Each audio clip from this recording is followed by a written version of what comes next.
দূর ওই শালা মারা গেছে, ওই শালার টাকা পাবে না, ওরে মাটি দিয়ে তুই কিসের আবার টাকা, ওর টাকা আমরা কোম্পানি খায় ফেলবো। ভাই আমি একটা ইন্স্যুরেন্স কোম্পানি থেকে এসেছি। তাতে কি আমাদের বাল ছিঁড়ে গেছে? আপনাদের অ্যাক্সিডেন্ট হলো, আপনার টাকা পাবেন। দূর মিয়া, আমরা অ্যাক্সিডেন্ট কেন করুম? ভাই ধরেন আপনার মোটরসাইকেল আছে, মোটরসাইকেল অ্যাক্সিডেন্ট করতে তাও টাকা পাবেন।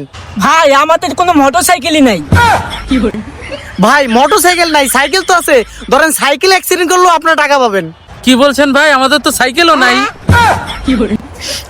ভাই ধরেন আপনার হাইটা গেতেছেন, হাইটা গিয়ে অ্যাক্সিডেন্ট করলেও আপনার টাকা পাবেন।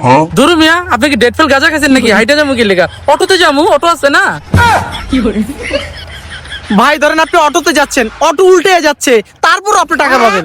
আরে ভাই, অটো উল্টায় যাবো কি লেগা? অটো উল্টায় যাওয়ার আগে অটো থেকে দুজনে লাভ দেবো। শালা তোরা কি ইন্স্যুরেন্স করবি? বলছি তো ইনসিস্ট করবো না। শালা তোদের অযথা তোদের পিছে সময় হচ্ছে, শালা তোদেরকে ইন্স্যুরেন্স করাবো, তোদেরকে ঘু খাওয়াবো, শালা অযথা আমার